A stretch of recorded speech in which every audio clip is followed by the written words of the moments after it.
closes, shuts down. And so folks really do scramble to any and all restaurants. I know I was over in Leland a couple nights ago, and Charlie Granger's was the only place open, and it was packed, again, just because it was open.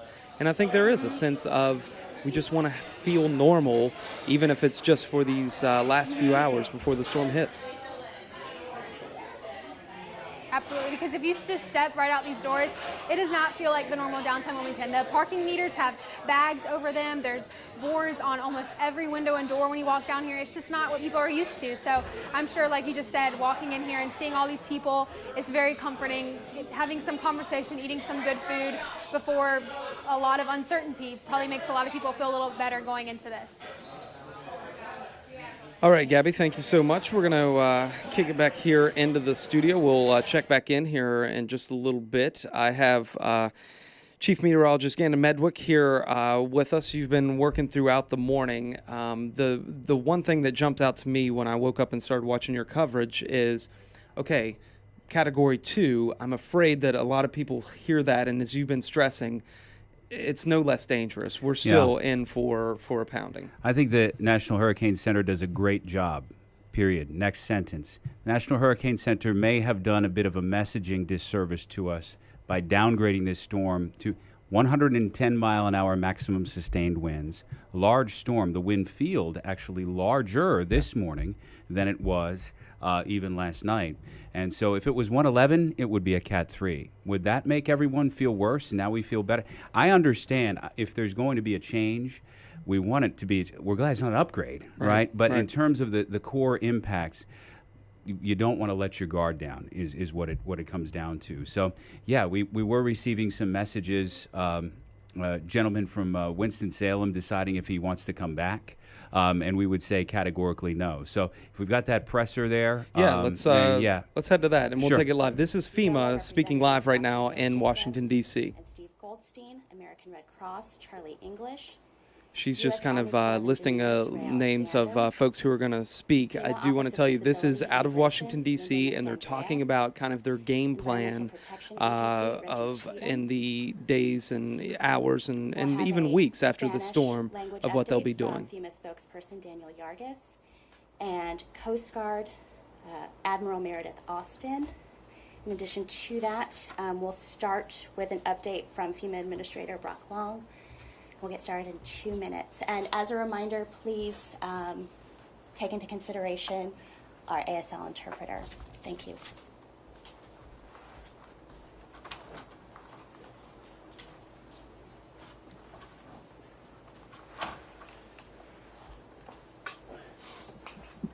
Back in 2 and 2. Jeff Woolery.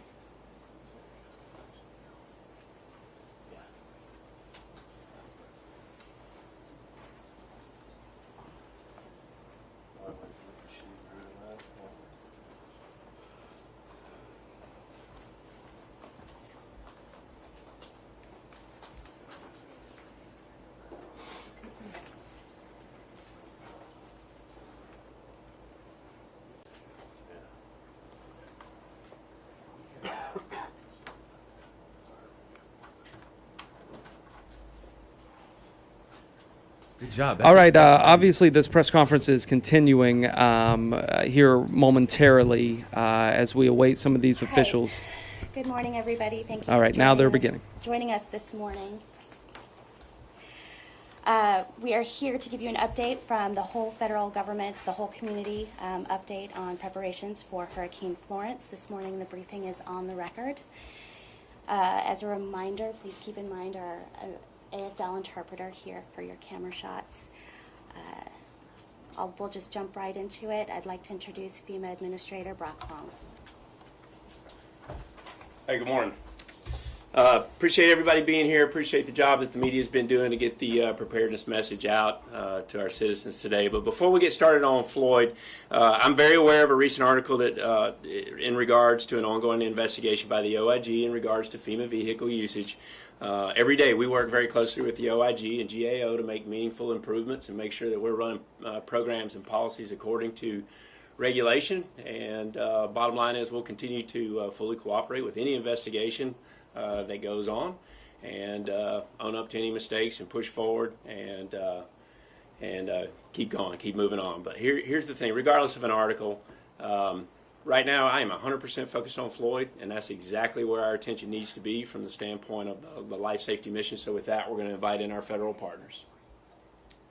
Florence, excuse me. Administrator, would you say, though, do you feel confident that you are following the statutes and the laws as it relates to the use of the government vehicle? Yeah, so we're going to get to Floyd Florence, excuse me. We're going to get to Florence, and we're going to push forward and concentrate on the life safety issues. Thank you. We will have time for Q&A at the end. Thanks, Renee. Right. Thanks, guys.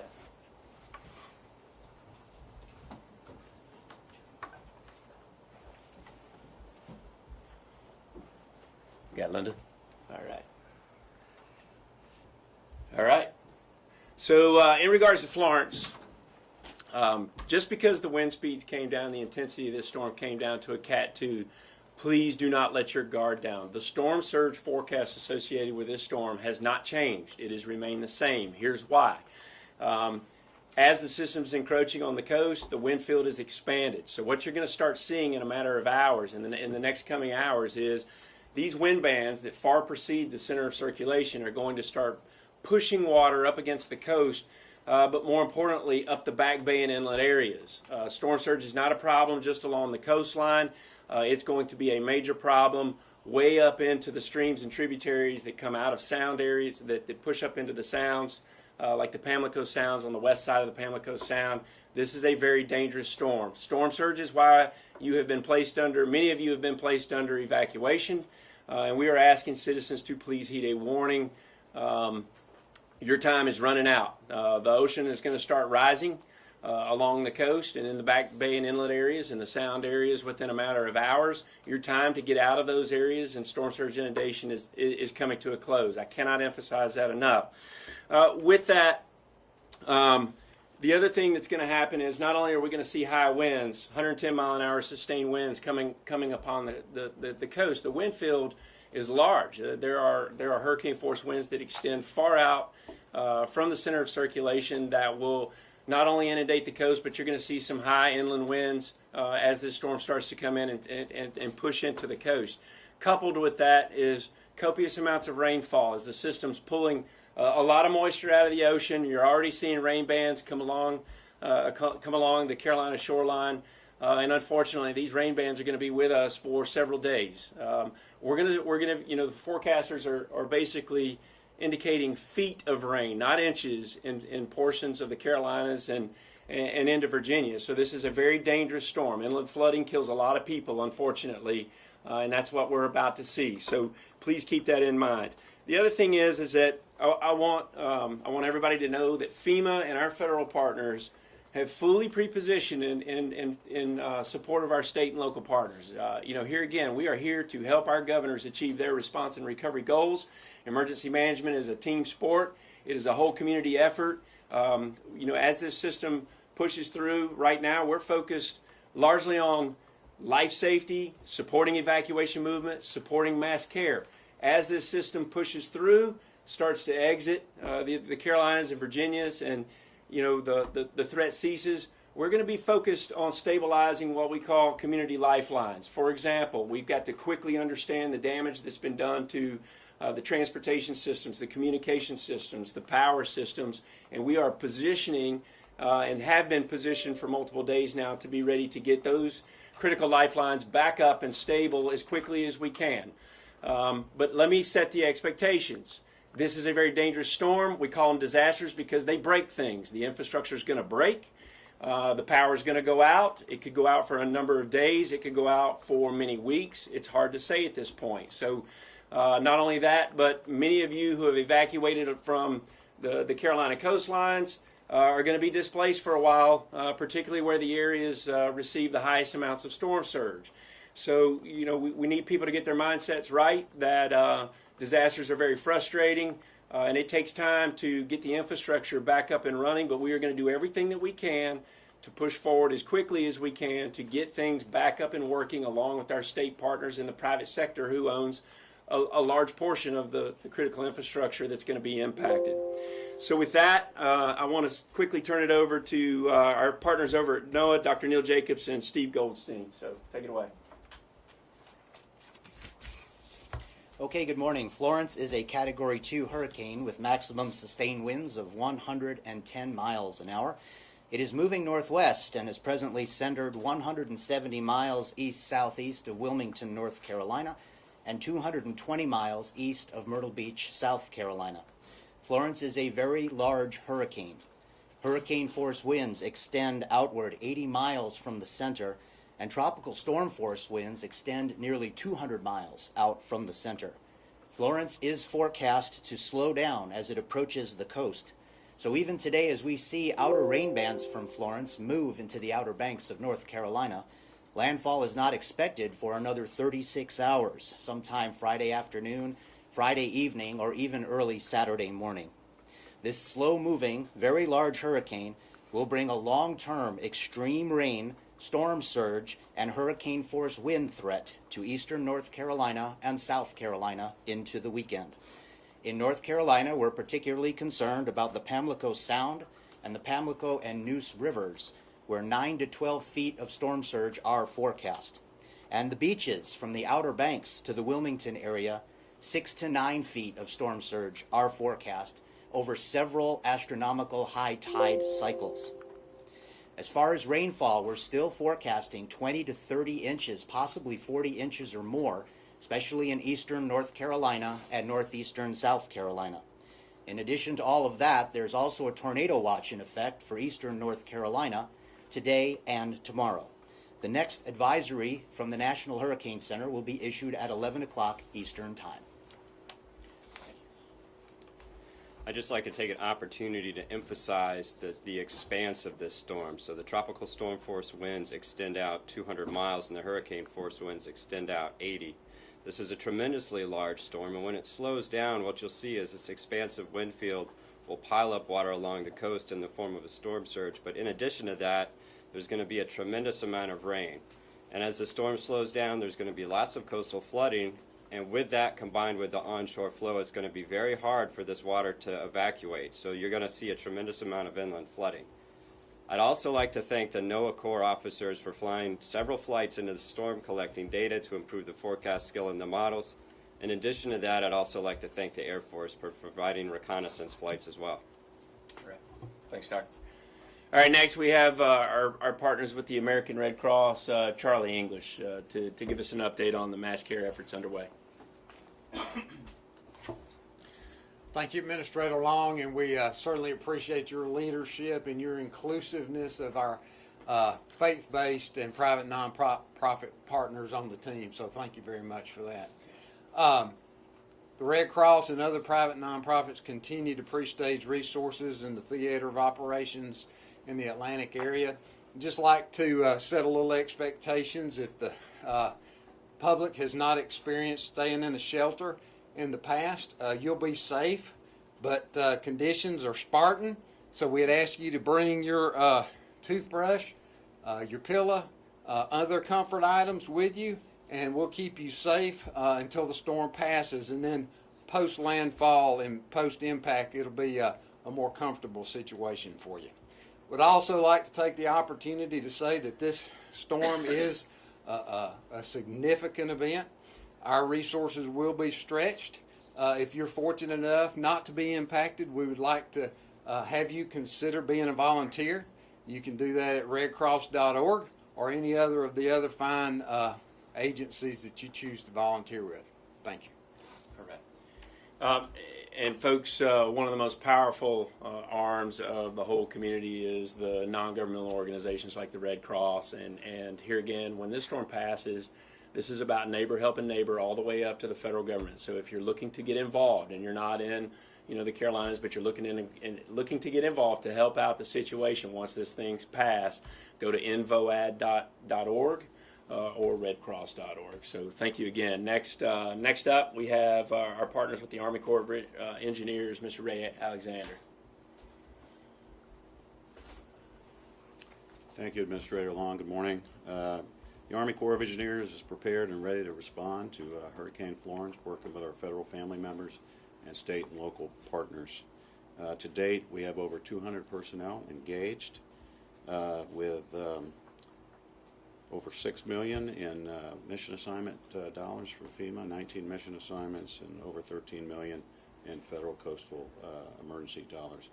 In our Pacific Ocean Division continues to assess and respond to the effects from the typhoon and the hurricane out in the Pacific, while here in the Atlantic, under our Stafford Act authorities, we're postured to provide temporary power support, debris management, temporary roofing, housing, and conduct infrastructure assessments in the Carolinas, Virginia, and elsewhere where needed.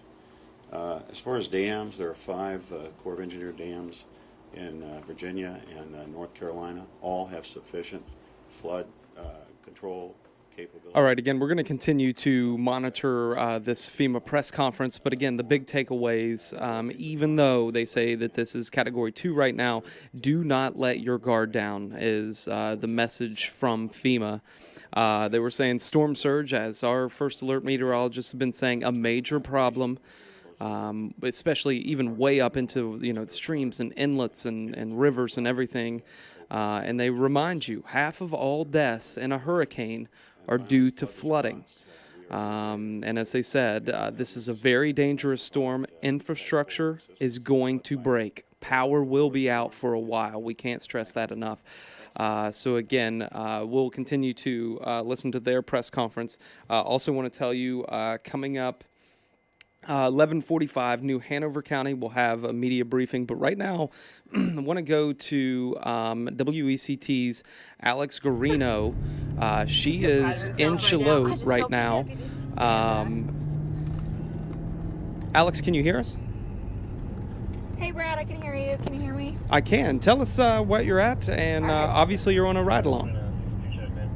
We are on a ride-along. We're with Sergeant Ryan Stevenson with Brunswick County Sheriffs. We're on our way actually to Ocean Isle Beach. He's going to get us across the bridge. We were out there this morning in the dark. We were happy to hear that actually the entire island has been evacuated except for one person. I guess she's an older woman. Just kind of doesn't want to go. But as we're driving right now, what I want to stress is that since the word Category 2 has been thrown around, we have been seeing a lot more people that said they were going to leave and now are saying they're going to stay. They're out and about. I know that Gannon, Gabe, everyone else there has been saying nonstop that don't take your guard down. But it could not be more true, and we are seeing that happen here, unfortunately. So we're just a few minutes from the bridge right now, Brad, but anything that you specifically want to know right now? Yeah, were you surprised when you guys kind of were getting out at the traffic? When I drove into work today, I was a little surprised that there was traffic, especially heading into Wilmington.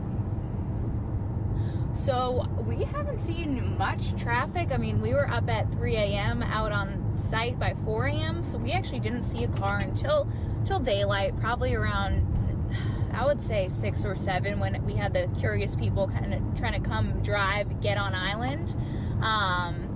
And they were surprised to see that the bridge was closed. Ocean Isle Beach Police closed that bridge at 5 p.m. last night. And they will blockade it once they get to 55 miles an hour sustained winds. So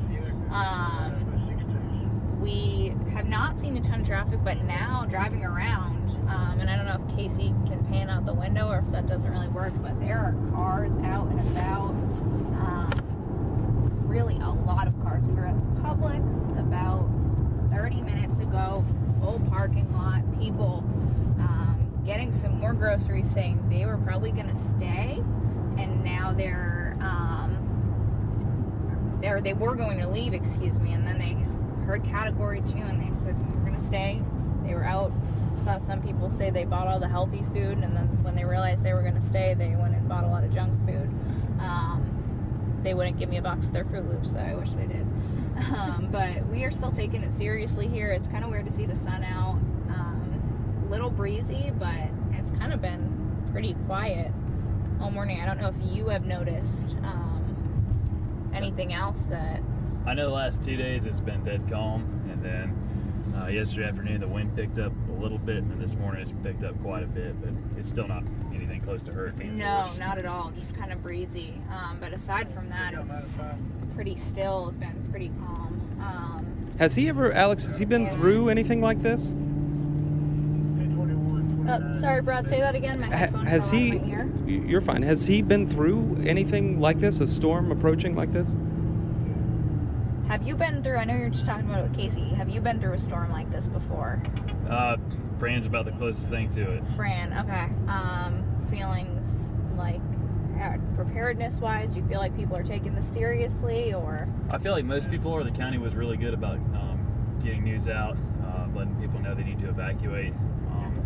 Again, sending the mandatory evacuations to the islands is good to get people off the islands because that can flood really easily.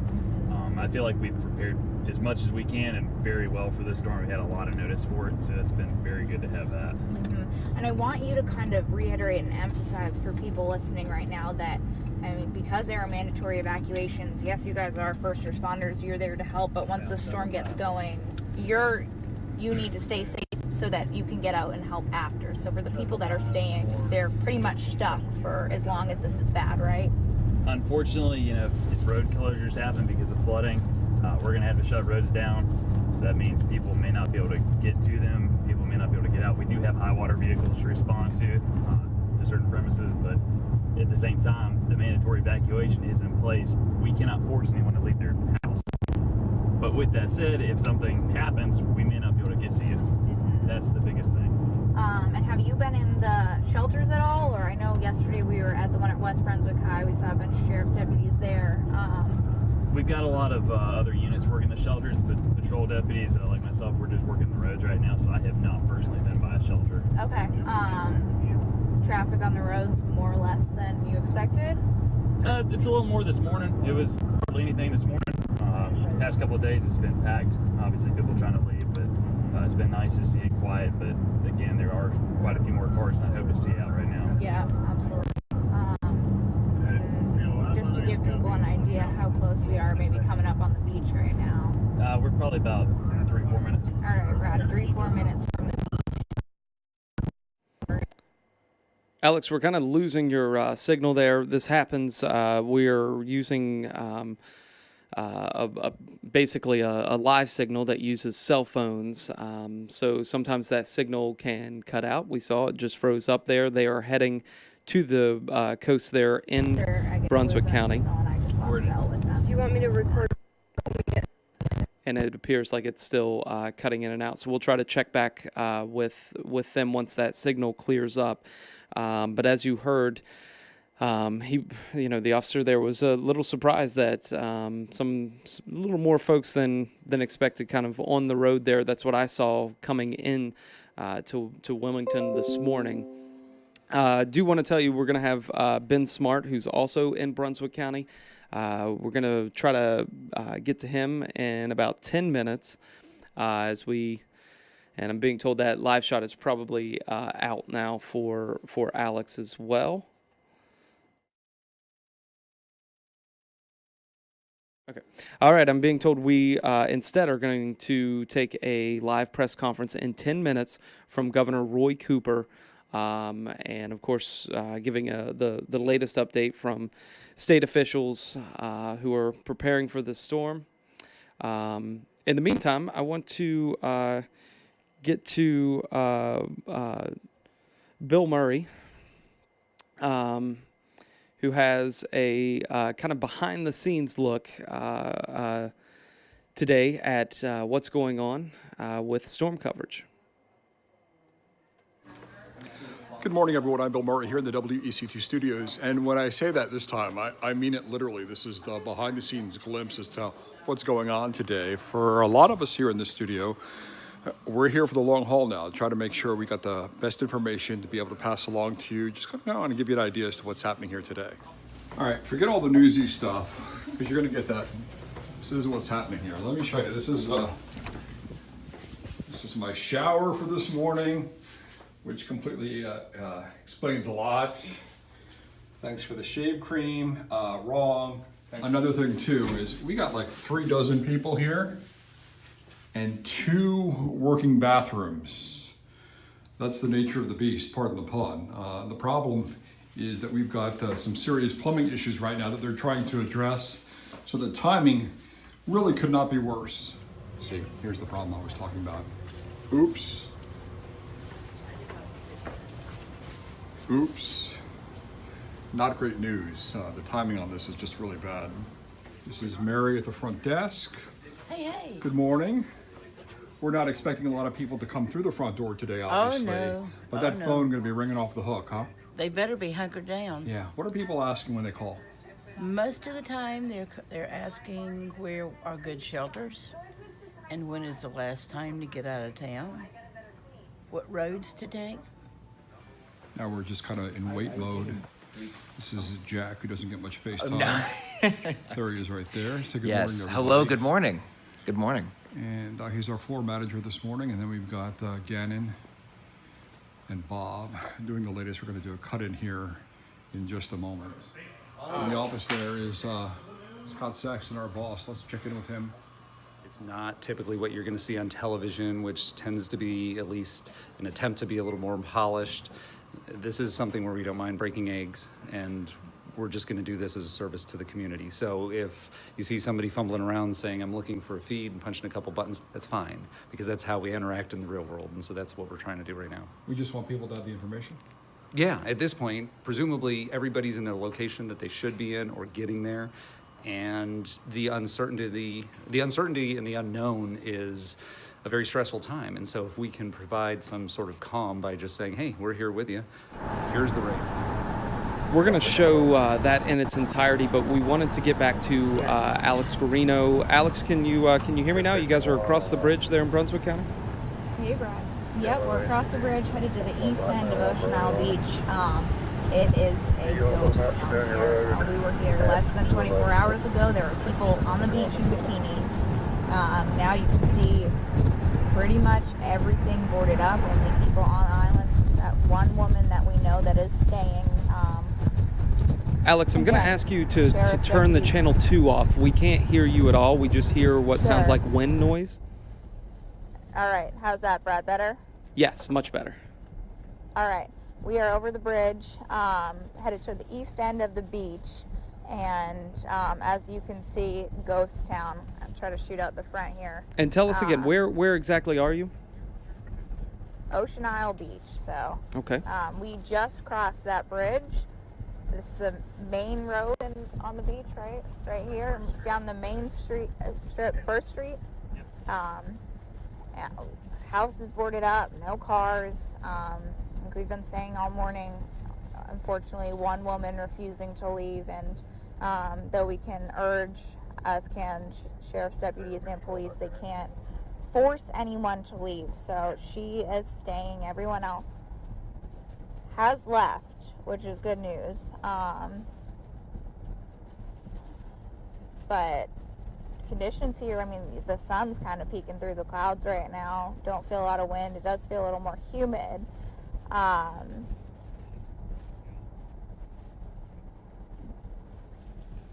But here's a straight look ahead. Empty roads at a time that, I mean, mid-September it would still be pretty busy down here, right? Yes. Still peak vacation time, but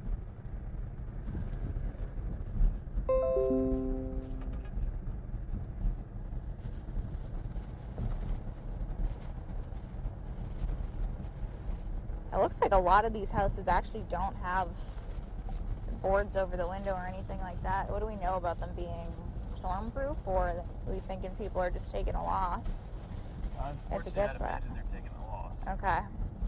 Alert received. Possible wanted person hit. Unit. Yeah, a lot of the businesses boarded up, and I actually just spoke with a business owner who owns a clothing store down here, a women's clothing store. They live across from the Shallotte River, and they are staying. She and her husband said that they've left for other storms and that it takes too long to get back because the roads flood, so they want to stay to be able to check on their store in Ocean Isle Beach and their other store in Shallotte. So even with the river right across the street from their home where they live in Charlotte, they are deciding to stay here.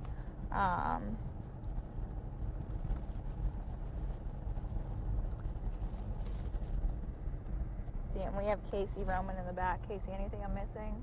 No, I think we're just seeing a lot of focus on rights moving where people are choosing not to board up, which I think after the coverage we've had this week seems almost unimaginable. Yeah. You know, we've got two here. Here we go. Keep in mind a lot of these are vacation rentals, so it's not necessarily the homeowner's choice. Yeah, it's the renter. And you know, we did talk this week about just how important getting travel insurances for events just like this, but suddenly your hotel is canceled, your vacation rental's canceled, and you've got to go. Yeah. Hoping they can pick you up on the mic there. Alex, I'm gonna interrupt just for a second. This is Alex Garino driving around in Ocean Isle Beach. We just received an update here in New Hanover County that Johnson Pre-K is at capacity. That's one of the shelters here in New Hanover County. Johnson Pre-K is at capacity. However, others can still accept folks who are coming in. That is Trask, Coddington, and Noble Middle School. Keep in mind at Noble you're not allowed to have pets, so we'll reiterate Johnson Pre-K at capacity, one of the shelters in New Hanover County. They are still accepting folks at Trask, Coddington, and Noble. We'll throw things back now to Alex Guarino. Again, she's driving around giving us a look at Ocean Isle Beach right now. Hey Brad, yeah, we're actually almost to the end now. We're gonna get out and go onto the beach, try to check out the waves. Right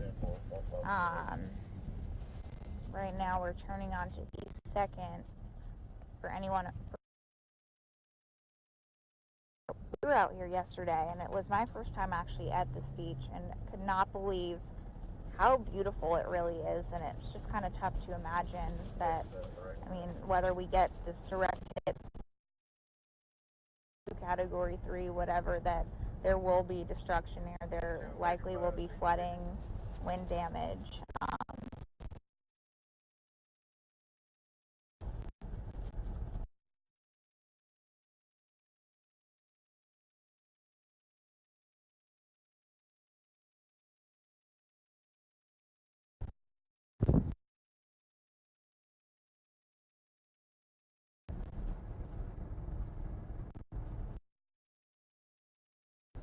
But most of them we're seeing. Obviously, we're having some signal drop out here from Alex as they kind of make their way. They're trying to walk now to the coast there in Ocean Isle Beach to kind of just give us a look at the coast. And there we see, I think we see the signal. No, it's kind of freezing up again. We do want to remind you we have several things about to happen here at the top of the hour. I do know that we'll have Caroline Burkhart. She is in Charlotte. Is she up yet? Okay. Oh, nope. That live shot just keeps dropping out just a little bit. And clearly, once we get to different parts or areas of the county, sometimes that does happen. Again, it's just a cell phone signal, which sometimes drops out.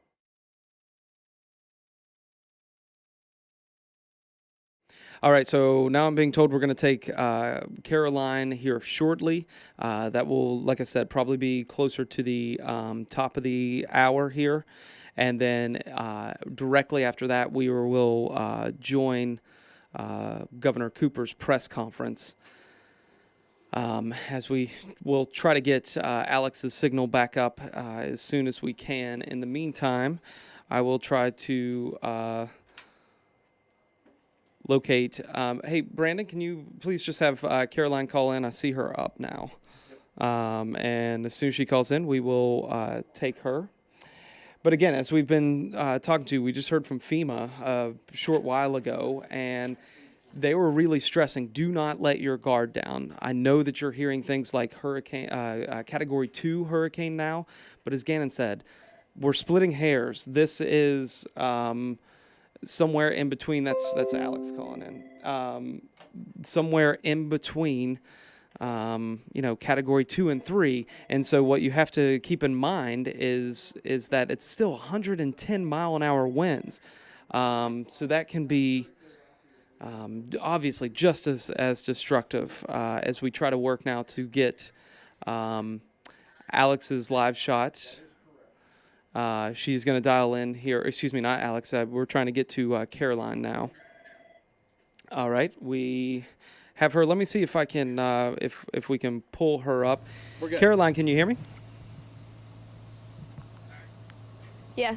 Okay, tell me where you're at and what you're seeing. We good? I am at the fire department as well as the police department right behind me, and as you can see, it is already boarded up. And there are, a lot of police cars around me, a lot of sheriffs around me, and houses also around me that are, some are boarded up, some are not. And I was talking with a couple of residents here that I was at the Publix in Ocean Isle Beach a little bit ago. Residents are still here, and a lot of them have decided to stay and ride the hurricane out because they say they've been through a couple other hurricanes and they think that they'll be fine with this one. So I just hope that if they do end up staying, that they're safe. Caroline, you're there in, are you in Charlotte? Is that where you're at right now? Yeah, I'm in, Charlotte, Ocean Isle Beach area. Okay, and we can see clearly the winds are starting to pick up there. Yeah, the wind is definitely picking up. This morning, it was pretty breezy. It was a nice, cool breeze, and it just keeps kind of getting stronger as the day goes on. And as you can see by my hair, it's just kind of flying every which way. But we've been kind of keeping track of different areas of the Carolinas on the coast to see which areas are getting a lot more wind or high tide. And we saw a little bit ago, Myrtle Beach was pretty crazy with the waves, and we just couldn't believe that Myrtle Beach is just a little bit down from us. And we haven't seen the waves because we aren't allowed to go onto Ocean Isle Beach, so we don't really know what the waves look like here. But I'm sure they're getting big with this wind especially.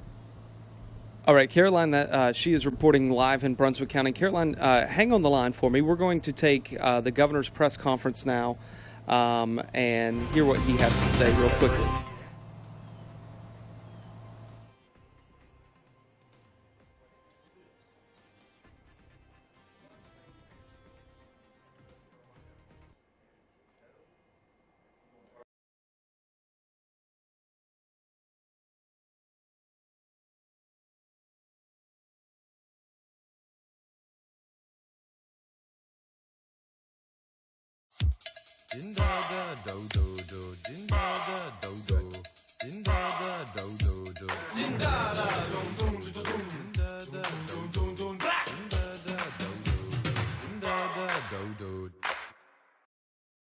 Listen, these orders are not given lightly. They are based on experienced emergency response experts who can predict dangerous and life-threatening situations. As of now, we have about 108 shelters that are open, with more than 7,000 people in them. Emergency management's goal is to set up even more shelters where people can stay safe throughout the duration of the storm and even after. We appreciate local communities stepping up to host storm evacuees, and we're grateful to the volunteers for helping us out at these shelters. I've ordered 2,800 National Guard soldiers to report for duty to help in this time of crisis, and we are truly grateful for their service. We also want to thank their families and the families of all of the first responders for making sacrifices with their loved ones who are serving with this natural disaster. Across our state, we have more than 56 school districts that are now closed, and nearly all of the University of North Carolina school system classes have been canceled. Everyone needs to be prepared for power outages that could last for days and maybe even a week or longer. Duke Energy and our electric co-ops are estimating power losses in the millions, and families need to have their emergency supplies ready. I know I've said this a lot, but it bears repeating. Your supplies should include water, food, flashlights, batteries, medicine, important documents that you may need to take with you if you have to evacuate quickly. And you need a plan for your pets. And please remember, if you do lose power, don't operate gas-powered generators inside your home or in a garage, crawl space, or shed. This can be deadly. Stay away from loose or dangling power lines that may be knocked over during the storm. And no matter where you live, don't drive through roads covered by standing or moving water. The road that was there before the floodwaters may no longer be there. If you encounter a flooded road, turn around. Most storm-related deaths are caused by drowning in fresh water. Heavy rains can cause swells in small creeks and turn streams into raging torrents that will sweep away anything in their path, including cars. It only takes a few inches of water to cause devastation in a flood. North Carolina needs to stay alert and continue to take this storm seriously.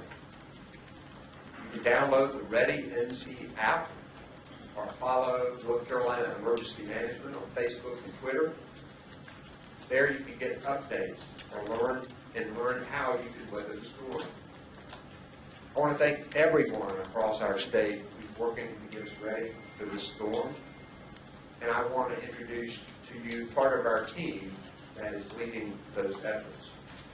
We have Mike Sprayberry, there at the end, who is our Director of Emergency Management, Dr. Mandy Cohen, who is the Secretary of Health and Human Services, Colonel Glenn McNeil, who is the Commander of the North Carolina Highway Patrol. We have General Jim Trogdon, who is our Secretary of the Department of Transportation. We have Albie Lewis, who is with FEMA with us today, and also Gresha Check, who is with FEMA. We're grateful for our FEMA partners who are embedded with us here and helping across the state. And we have Major General Gregory Rust, who is the commander of our North Carolina Highway Patrol. We'll start by hearing from Mike Spraker. Mike? Thank you, Governor. Good morning, everyone. We continue to urge our residents and visitors to heed the evacuation orders as received by the Governor in your local jurisdictions. The State Emergency Response Team continues to add resources and fill resource requests. There's over 20 search and rescue task forces already on standby to respond once the storm passes. The North Carolina National Guard is providing high water clearance vehicles to assist in the search and rescue operation as well. We continue to move additional ambulances, aviation assets, generators, and commodities into different staging areas to assist in the response. A primary focus for us remains on sheltering. Our team is working with several municipalities to identify additional mega shelters, and we are currently working with all of our local jurisdictions to ensure that the shelters have adequate food, water, and cots. And I just want to echo what... All right, we're going to continue to monitor this. We're rolling on this live update from the governor, and we will bring it to you in its entirety at some point here in the morning. We want to kick things back now to Caroline Burkhart, who is standing by live in Brunswick County. Caroline, we only have about 5 more minutes left in your live window there. But again, you were talking about the winds, which we can still see just whipping around there. Have you guys even got to talk to anybody, or is everybody just kind of out of town? Well, yeah, first of all, the wind just picked up right before I was talking to, and I had to turn around to get my hair out of my face because it really picked up. And as you can see, it died down a little bit, probably for perfect timing for the live shot. But anyway, yes, I did talk to residents, and it seems like a lot of residents in the Shiloh area have decided to stay and ride it out. And I was, like I said, I was at Publix earlier today, and we were talking about, or we were speaking with residents and asking why they decided to ride it out and how they have prepared. And the Publix in Ocean Isle Beach is still open, and we went inside to kind of see what the atmosphere was like, or to see how many people were there. And it was a little bit of a ghost town, but people are still in there. And as the day kind of went on, residents filed their way into the grocery store to get last-minute groceries to prepare for this hurricane. And we spoke with them, like I said, and they're hunkering down. They're ready to prepare for this insane wind and a lot of flooding, but they say they're ready. They're preparing. What were some of the shelves looking like? Was it still pretty stocked, or, I mean, usually, we usually see water and that type of stuff just cleaned off? Yeah, I was actually very shocked when I went inside, because the grocery stores that I've been in this week have been pretty empty. And the Publix here was pretty stocked with food, and they even had they had some free coffee for residents and probably workers too, right in the entrance. But yeah, it was pretty stocked with food, so everyone was taking advantage of that. All right, how long did they say they were going to stay open?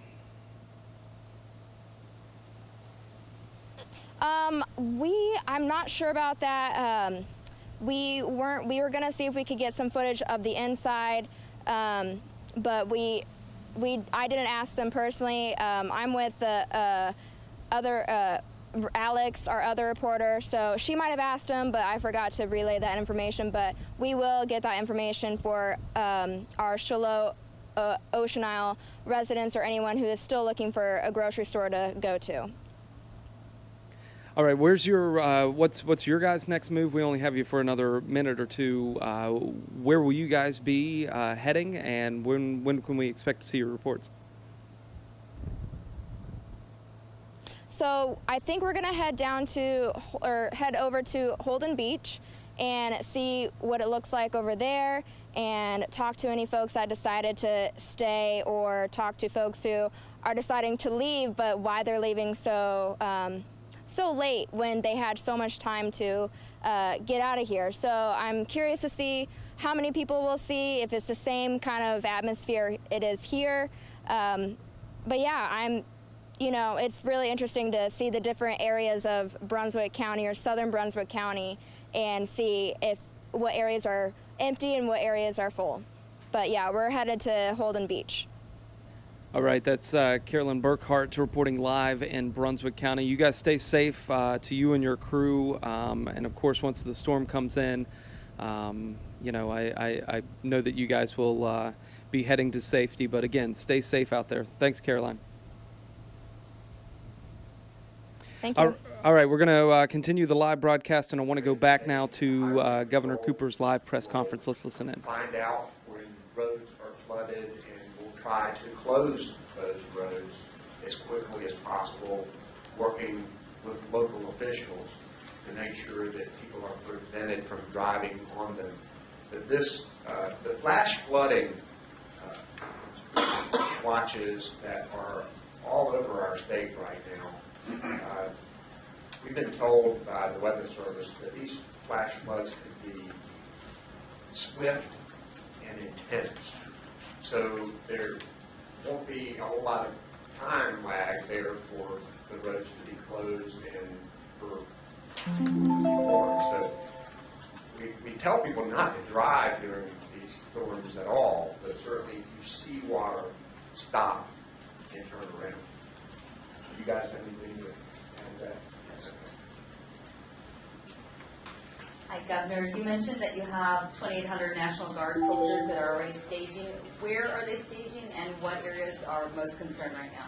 I know we have most of them staged west of I-95, and they're ready to spring into action where needed. But we also have some in our staging areas, and I'll let General Lusk speak to that if you will. Thank you, sir. Governor Cooper's been steadfast since the beginning of this to challenge all of us to pre-position resources so that we are indeed ready to respond as quickly as possible once the storm impacts us and begins to lift. As a result of that, 2,800, you've heard that number already. 600, a little more than 600 are right now committed to missions in the eastern branch, the eastern side of North Carolina, if you will, supporting those counties basically east of I-95. The remainder will be in staging areas west of I-95, getting their equipment and everything ready so that they can indeed respond. It's important to also note that just combination between North Carolina, South Carolina, and Virginia, there's a total of 6,400 guardsmen that are on duty. So we're in constant contact and coordination with each other because in an event such as this, state boundaries don't matter when American lives are at risk. So we will be cooperating, helping each other out throughout the region. Thank you. Yes, ma'am. Okay, Lenny Sue Hall is Spectrum News in Raleigh. We have a lot of viewers asking about volunteer opportunities. Many people want to help. Where should they go or who should they call if they want to assist before, during, and after the storm? We would rather they volunteer through the established nonprofits that are already there that we're working with. There's an organization called WECT, which you can go to, which will provide a list of opportunities for you. Mike, do you have anything you want to add to that? And I would just ask you, to call 211 if you want to volunteer, and they can point folks in the right direction. Governor Travis, people call 211 to allow us to get a lot of information about local information that you may need to know, get questions asked. Travis May with WRAL. How confident is your team at this point on track and rainfall totals, particularly in kind of the southeastern part of the state? It's going to be a lot. We know that this storm is coming in, even if it tracks south some, we're on the bad side of this storm. The rainfall totals, we continue to hear from Katie Webster, our meteorologist, are devastating. And we know that we have some low-lying areas that are prone to flooding. These areas are in danger. And we think local governments are doing a pretty good job in informing people about where these areas are. We have provided that information. I was in Kinston yesterday. They had taken a lot of the information that emergency management had done on mapping and seeing what had happened in previous storms. And so they're able to go through now and say, this area is likely to be flooded, get to higher ground down. You got anything to add to that, Mike? Governor, Jeff Spear from WNC Radio. Do you have an update for us on the mega shelter in Winston-Salem? We said yesterday capacity 1,000. Do we have a sense of how many people who are evacuated are there? And also, are there any other mega shelters, Charlotte or Fayetteville or Asheville, that might be coming online? The mega shelter at the Lawrence Jewell Veterans Coliseum, Memorial Coliseum in Winston-Salem is open. I know that we are working to establish other mega shelters that may be open by the end of the day, depending on numbers of evacuees. I don't know how many are there right now. You might know. So the last that I was told was around 750, and so, but as I mentioned in previous press conferences, these numbers are not static, and so they could have increased, could have decreased. As far as other mega shelters, we actually have a two-man team that's out right now doing shelter surveys and working with local governments to find out whether they would be willing to offer up mega shelters. We think we're going to be successful with that. But before we open up, a big shelter like that, we want to make sure there's the need, and so we are working towards that end. That is a major operation that we have ongoing. Thank you, sir.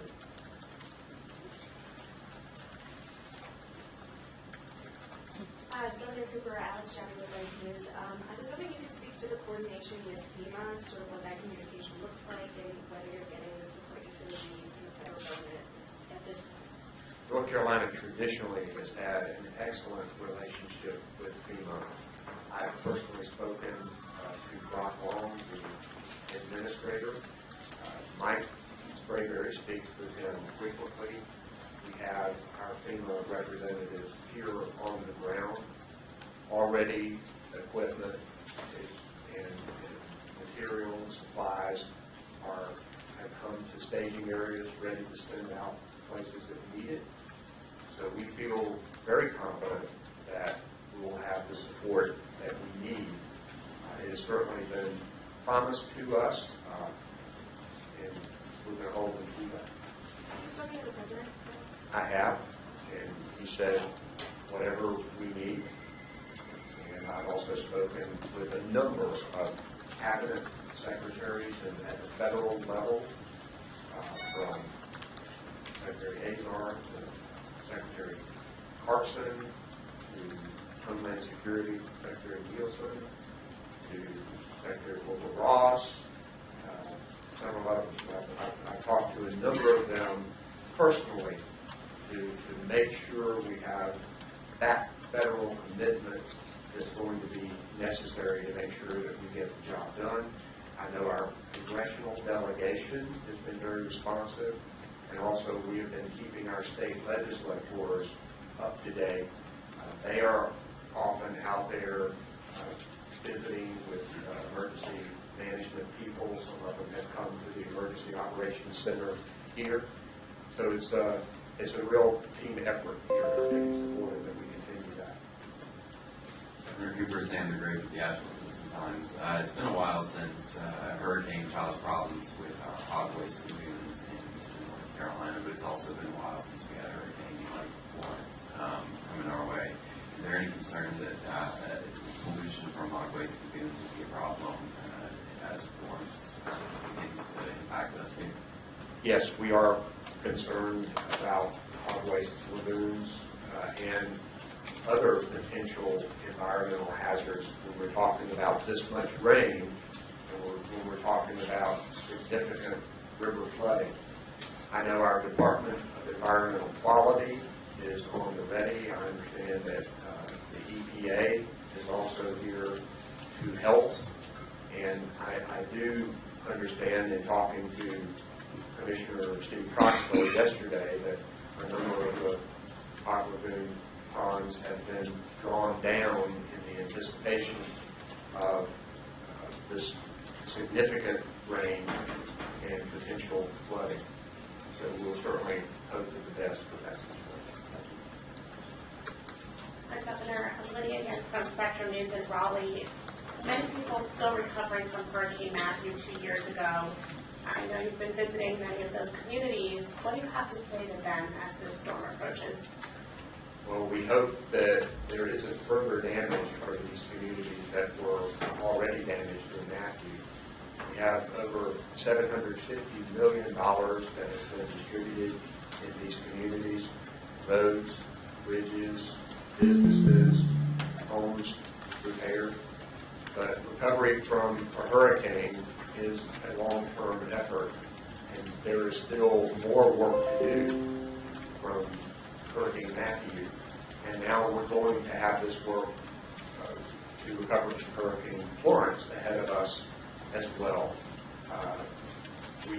One of the things I talked to Secretary Carson about today was flexibility in dealing with these two situations that we have, making sure that the people of North Carolina get optimum recovery and back on their feet as quickly as possible. And we're going to continue to work every single day. Emergency management with the Community Development Block Grant Disaster Relief Fund, they're still working today on Matthew issues, while the rest of emergency management is dealing with Florence. So we're going to continue that. I talked to Mike about both of them every day. Governor Nancy Rochelle with CBS 17 News. I know you mentioned about 1 million or so outages with Duke Energy. I'm not sure if anyone up there could speak to the specifics here of where and what regions are really going to get the brunt of those outages. There is a map of that where they anticipate the numbers of outages, but I don't know if you got anything specific on that, Brian. We just, yes.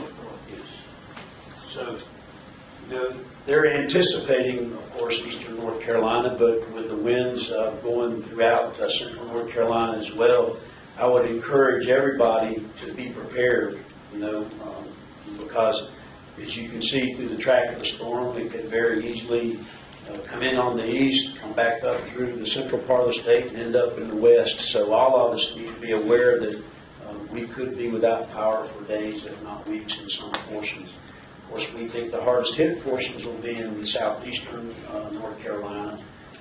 But I will tell you that the electric co-ops do progress. They are prepared. They're staged and prepared to surge in as quickly as possible to restore power. And we're working with them very closely. They're here in the state EOC with us so that we can track that very closely once those power outages begin. Thank you. Director Sprayberry, sorry. You had mentioned yesterday dam monitoring. I don't know that the models have shifted that much, but if you could just update on that. I think you expressed some confidence yesterday that we're not going to have issues there. So you've seen the forecast like I have, where you're looking at over 30 inches of rain in some places. There's a lot more dams in North Carolina than what people think. So we are watching our high hazard dams. And to that end, we have our Department of Environmental Quality Dam Safety Team here in the EOC with us. We've also got reach back to our FEMA dam experts. And so we are watching those very carefully. As the governor was talking about hog lagoons, we watch high hazard dams and anything like that we consider to be it could be a threat, and we're watching it very closely. Back to the power outages, I did have a conversation with Duke Energy CEO Lynn Good, and she assured me that they had teams from all over the country already here. I know our co-ops are here with us, and they're going to be ready to step up as well to get power back to people as quickly as possible. But we know the damage will likely be widespread, so it may take a little while. Any other questions? Okay, we will see you at 5 o'clock, is that right, guys? 5 o'clock. Thank you. All right, so that was Governor Roy Cooper's press conference this morning. As he said, that we'll be back at 5 o'clock to update. And, of course, we will take that press conference live. Want to show you, this is a live look right now at Surf City, the beach cam there. And as you can see, it's here. The storm is definitely rolling in. And you just see the waves right up there to the dunes already, and we really expect just to see some more of the same with this. Also, we're kind of jumping around from live shots here. This is Nags Head, North Carolina, and you can see about the same look right now with some of the waves just kind of pounding the pier there as well. Here in Wilmington, we're still seeing some bright skies. I was a little surprised to see the sun this morning driving in, but clearly right now Surf City is bracing for impact. Want to give you a heads up on a couple more press conferences coming up here shortly. 11:45, New Hanover County media briefing. That will happen in just about an hour and 15 minutes. They will give us an update kind of on the situation there and their response as well. Also want to tell you, just a reminder, we received a press release that Johnson Pre-K Shelter is now at capacity. So we want to remind you the following shelters are still able to accept residents for evacuation: Trask Middle School, Eaton Elementary School, Coddington Elementary School, and Noble Middle School. I am told that Noble, I believe they said that was not pet friendly there, so keep that in mind, and you'll want to check in with those folks, but your time is running out to get to some of these locations. Again, you do not want to be out on the roads once the winds start picking up, as we expect this afternoon. Another thing to keep in mind, there will be road closures. We've talked about the Isabel Holmes Bridge. Officials there said that, look, once the wind hits 30 miles an hour, we're likely going to close Isabel Holmes. So their travel will be extremely tough.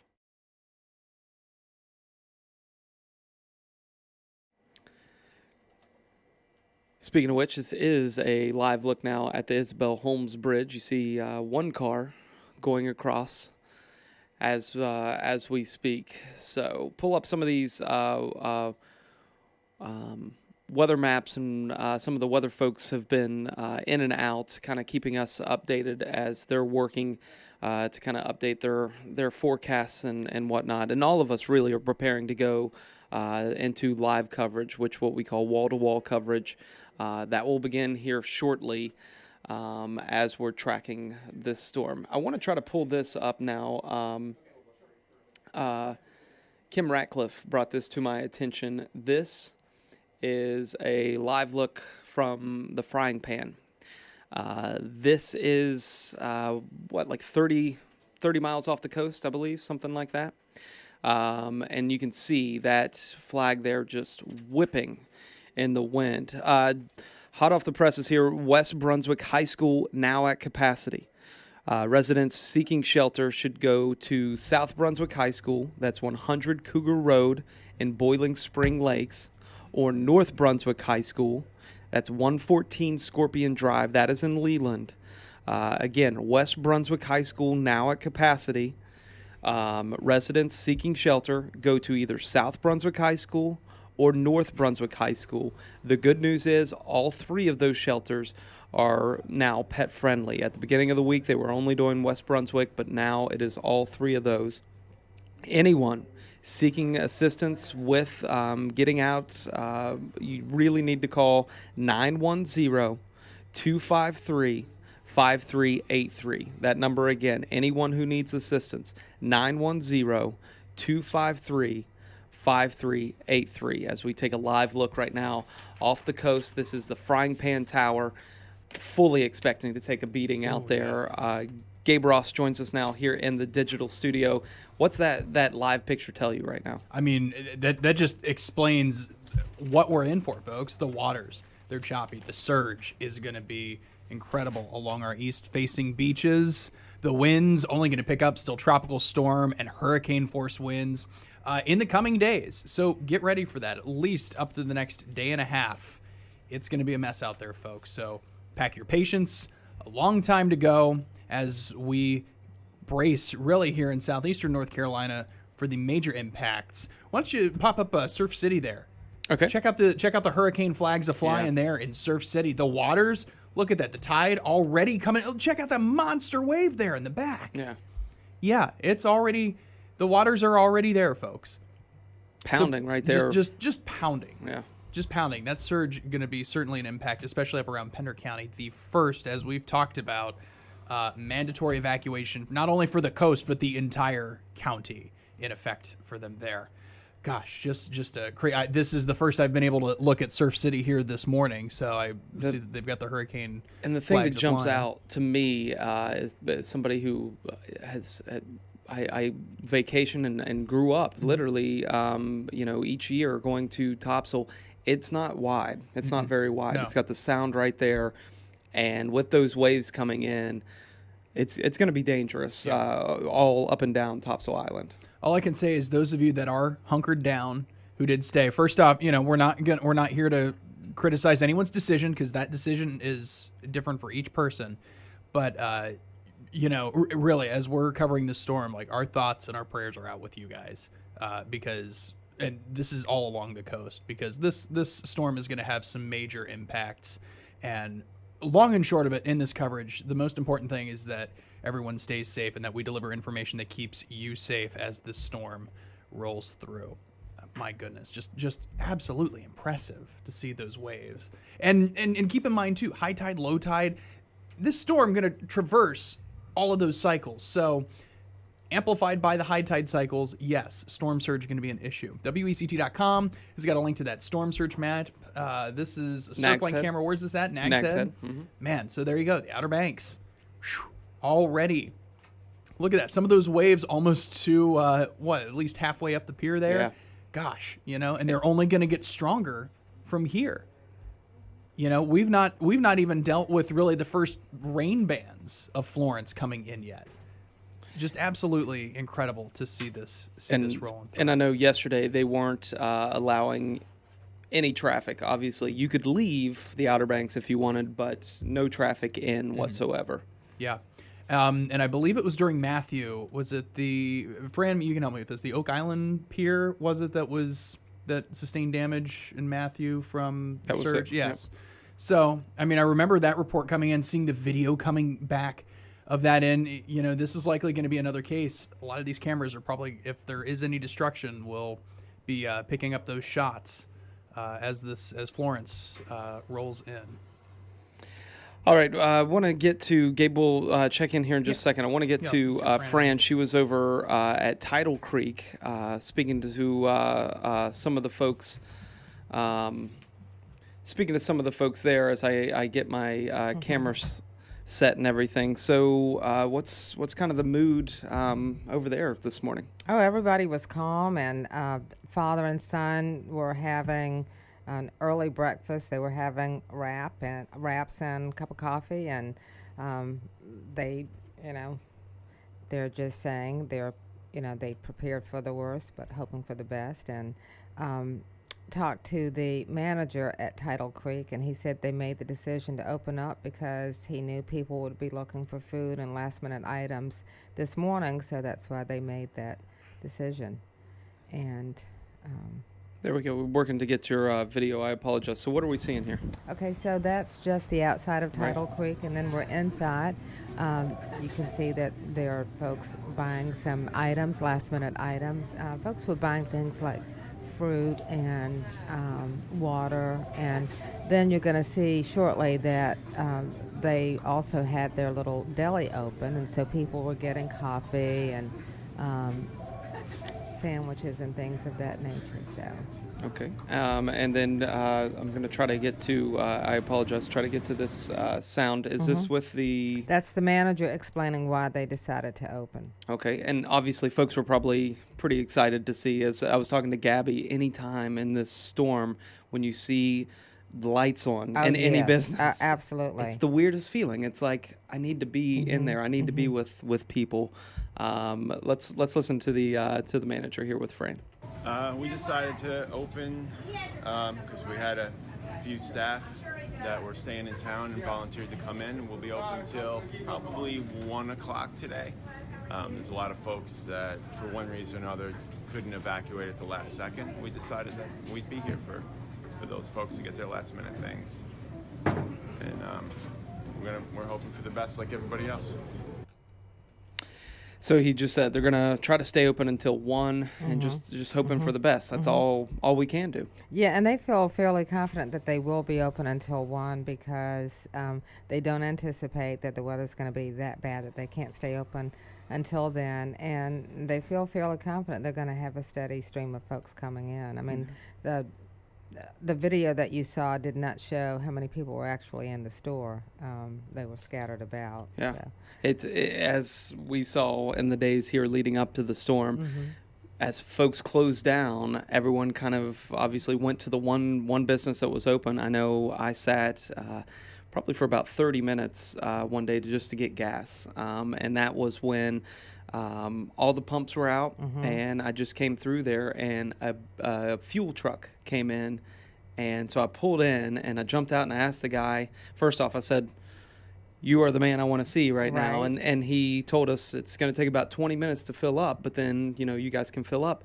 In that time, traffic backed up. It was on 74. It backed up about 50 cars deep, just that. And I think that's, it's the mental aspect of I got to get gas. I'm not going to get, and that's the stress that compounds. A lot of people, if you haven't been through the storm like that, it's those days leading up. I think that's really Yes. taxing. Well, and you have to think about the days after too. I think a lot of folks don't realize that we may be housebound, office bound, whatever the case may be, Right. for a few days. And even when the storm is over, a lot of places will be closed. I want to go back to the gas thing, though. Sure. On my way in, I noticed that there were a lot of people stopping by an Exxon on Oleander Drive where there's the self-serve. Mhm. So that's available. I tell you where there was a line, though, Brad, and that's the ice machine on Oleander Drive. I mean, there was a line of cars. I was thought the going to turn same around thing. and get video of that, but I needed to get to work. But they were there was a line of folks getting ice there. Thought about the same thing this morning. All of us, as we're coming in here to the newsroom, carrying 2 and 3 bags because we fully expect to be here throughout the weekend.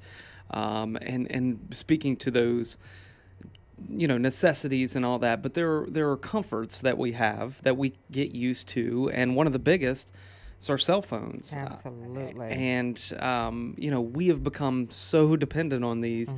But the truth is, we are very likely going to go without those for days, maybe even weeks. And I know that's stressful for a lot of folks as well. So that's why we were telling folks yesterday, if you have a generator and have, your TV that you can plug in, that's why it's so important to have an antenna, because you're able to plug in that antenna and receive our signal over the air for free. As long as you have a newer television, you do not have to have a converter box if you have a new television. And again, this is all assuming that you hopefully have a generator or something like that. Of course, if you don't, there are weather radios, other things like that. Just do whatever you can to kind of stay plugged in, because as you know, Fran, the information, once the storm hits, it starts coming in, Right. and we try to get that to you, but sometimes it's tough to receive for those folks. And I would say to folks that don't have generators, I don't have a generator. I don't want one because I don't know how to operate them, and they can be very dangerous. Yes. I would not hesitate 1 minute if I did not have to be here. Let's say that I'm home. I wouldn't hesitate a minute to call a friend that I know has a generator and say, hey, look, I won't get in your way, Right. I promise, but I'd like to be there so I can stay informed, because as you said, we may lose our cell phones, and then when you lose communication in the middle of a storm, that's very frightening. I mean, you Yes. have no way to communicate with people, then you don't know what's really going on. So I wouldn't hesitate for those who do have friends who have generators to call them and say, hey, do you mind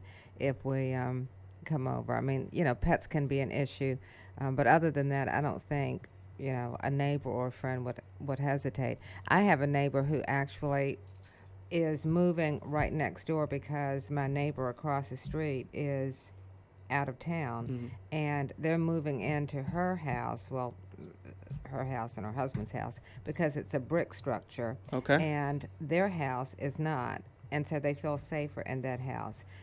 You still have a little wiggle room now. Right. If you're in an area that you're not really sure if it's safe. Wooden frames are not as safe as brick frames. Right. And so if you need to go and stay with a neighbor or a friend, do that. And we see that is the best part. I mean, I love this community, number one, because it is tight knit. It's big enough that we can get what we want, but it's still small enough that it feels like we know each other. And but that's the best part of these storms. We saw it after Matthew as well. Are these communities coming together? Absolutely. We're going to have to band together, and we will get back to some sense of normalcy. The only question is, how long will it take?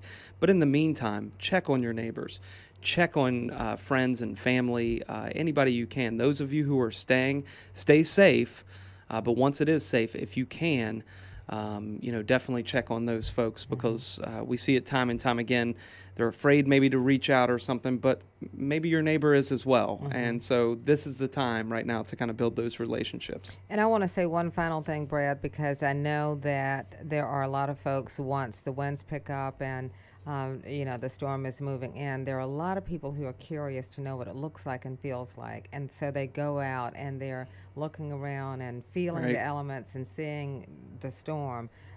Highly recommend that people not do that. You're in the because way. you're in the way. And if there's a flying object, you have no control over what direction it's taking. And we have crews out that are safeguarding themselves because they can't make predictions on those things. So I know you folks want to see it, they want to feel it, but be smart. That's what I've told all of our reporters. Be smart while you're out there, and stay in.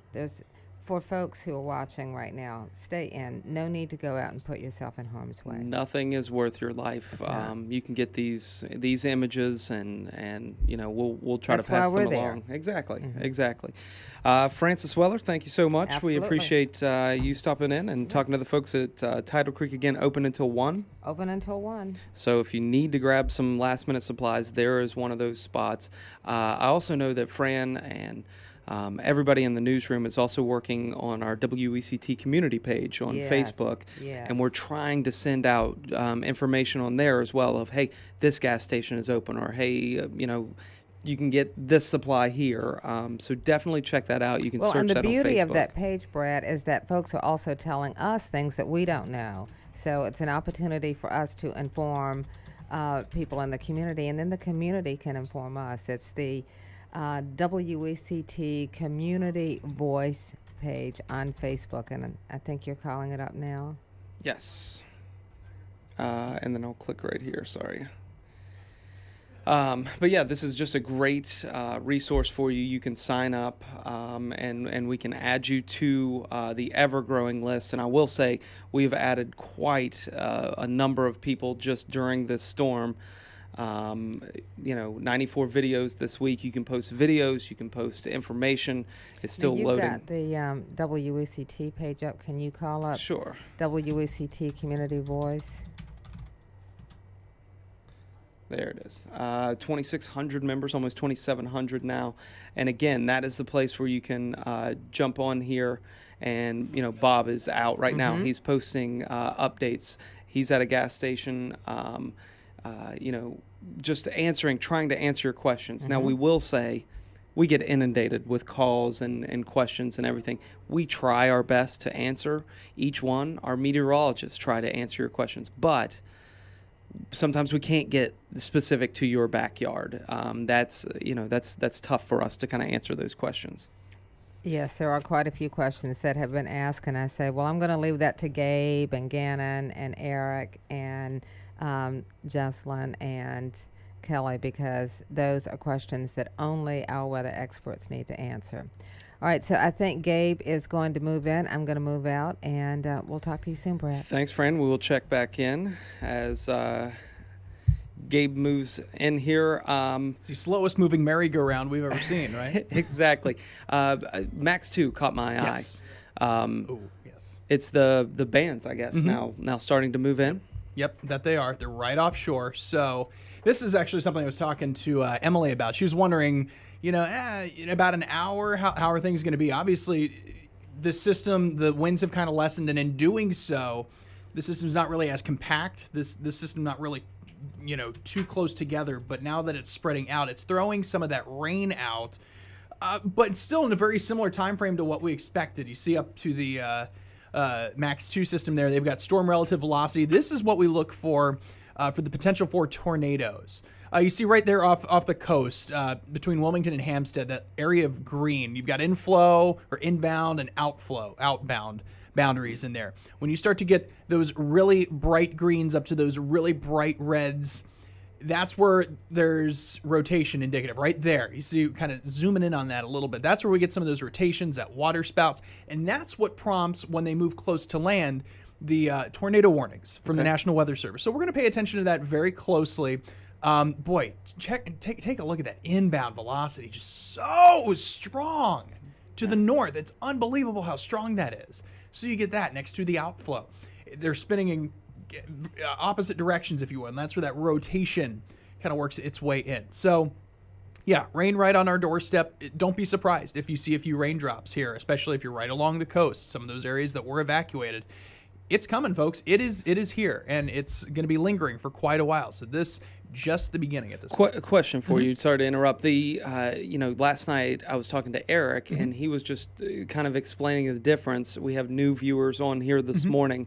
The difference between, Carolina Beach, Topsail, and those beaches to what's the Brunswick County beaches. Speaking of which, we have Alex Guarino live now on WECT News from Sunset Beach Park. Kind of explain to those viewers why the erosion, I guess, it's still going to be hard for the Brunswick beaches, but the difference between those east-facing beaches is a big difference here. Yeah, it really is. And part of it, too, is the trajectory of the storm, the angle that storm is coming in. Here's a live sweep real quick at that velocity. You see how quickly this is. It's very fast. The system is still booking it pretty well. I think 12 miles an hour, and that's pretty impressive for a hurricane to be booking it that much. The problem is that it's going to, from here, likely start to slow down.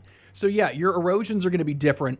It's all part of the storm surge erosion. It's all dependent on where you live. Quite frankly, at WECT.com, we've got that storm surge map you can take a look at. But really, case in point, it's all kind of the same. So along our south-facing beaches, because the storm is wrapping kind of from east to west, that's subjecting those eastern-facing beaches to a little more. Meanwhile, as these winds wrap around counterclockwise around this low, as they tend to do with lows, it's pushing things more, north to south. So moving everything more southbound along our south-facing beaches. That's why at this point the surge not looking all that bad. The erosion at this point not looking all that bad. But once we start to get a little bit of a shift, if the eye of this storm still stays offshore and kind of skirts the coast a little bit, by the time that eye gets to the southern-facing portion of Brunswick County, that coastline, that's where that surge becomes more of an impact, because now it's kicking those winds south to north. It's a rotating cycle, and depending on what side of that cycle you're on, that's where that erosion can take into account. So from here, go ahead and pull up the Southport camera, and you get that idea. Right now, clouds moving kind of from south to north. Right. If you look at this from Wrightsville Beach, unfortunately, we don't have our Wrightsville Beach cam up. They've, as we've mentioned, they've turned off the power to the Holiday Inn. It's a very wise precaution, I should say. The winds are going to be moving kind of the opposite direction, but you saw it with Surf City. That's another good example. That's more of an east to west kind of flow. So you see the clouds kind of moving the opposite way. Sorry. No, you're fine. We got a lot of cameras up Yeah, here. So now Surf City. here, it kind of moving that opposite direction. So those waves. And part of it too is just the angle too of the camera. So bear that in mind. We may not be looking exactly due east, but that's what to take into account as far as that storm surge, beach erosion type thing goes. Let me ask you this: the 9:30 FEMA presser, when they came out, and again, we hear Cat 2. This morning, a lot of people are waking up, and I had a push alert, I think from CNN or one of those sources like that said downgraded to Cat 2, and obviously the fear is that some of these folks may get this information and think, oh, okay, we might be out of it, but they said do not let your guard down. Very dangerous storm, and we can't stress enough. Cat 2, I think Gannon was saying still 110 mile an hour? Yeah, 110. And if you look over there, I posted this up there for everyone who's digitally anchoring to see the differences in the Saffir-Simpson scale. A Category 3 hurricane is 111 miles an hour up to 129. So this is still borderline a major hurricane. The problem, and Gannon and I have talked about it at length. We brought Jesselyn in on the discussion too. It's really frustrating because it almost feels like the Weather Service or the Hurricane Center doing us a disservice by classifying it as a 2. Now, the AP, factually, no, their headline is not incorrect. But yes, that's where that misinformation, that's where that, oh, well, it's a Cat 2 now, technically. When you start splitting hairs, and this is the problem with that kind of thing, when you start splitting hairs, then that really muddies the water. Oh, is this or isn't it? Technically, no. There has to be a borderline somewhere in there, and we get that. But yeah, this is still a very dangerous storm, and the fact that FEMA is even saying still, don't let your guard down, like, there you go. We've been telling you this, since the storm has experienced that southern shear, and things have kind of weakened. Ocean Isle Beach, I believe. Yes, this is the Ocean Isle camera right Beach. now. You wouldn't know that there's a huge storm coming our way right now. I believe Alex was just out there. She's doing a ride along with some of the law enforcement there in that area. And as they were saying, stressing, look, we're out right now just kind of checking things. But once this storm hits, first responders, EMS, firefighters, police, they're not going to be out on the roads. They can't.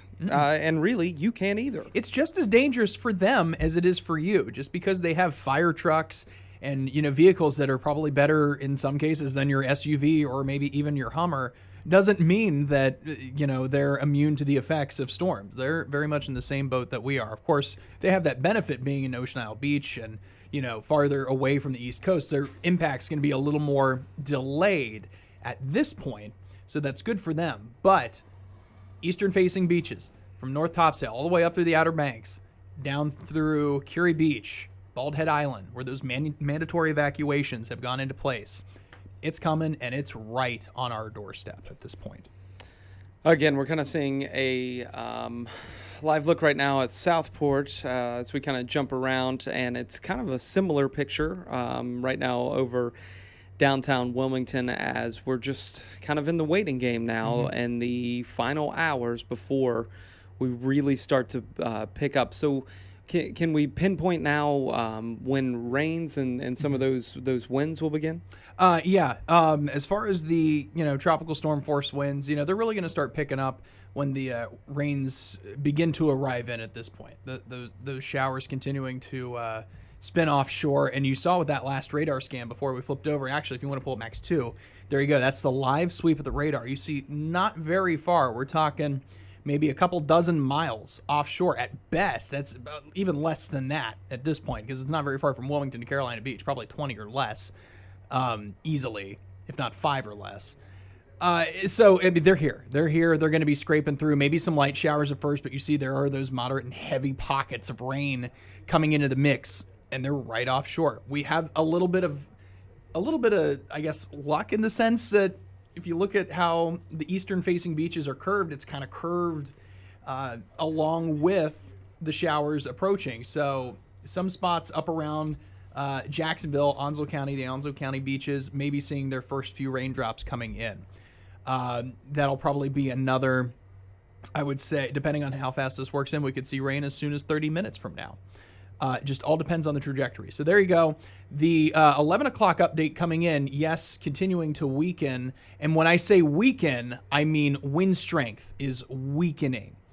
As in it's not spinning very fast. I don't mean weakening as in, oh, the storm is falling apart and it's not going to be strong anymore. I say the wind field is lessening. I think lessening is a better word to describe that. The track not changing all that much. Right now you see kind of the labels there clustered a little bit. The new update just coming down.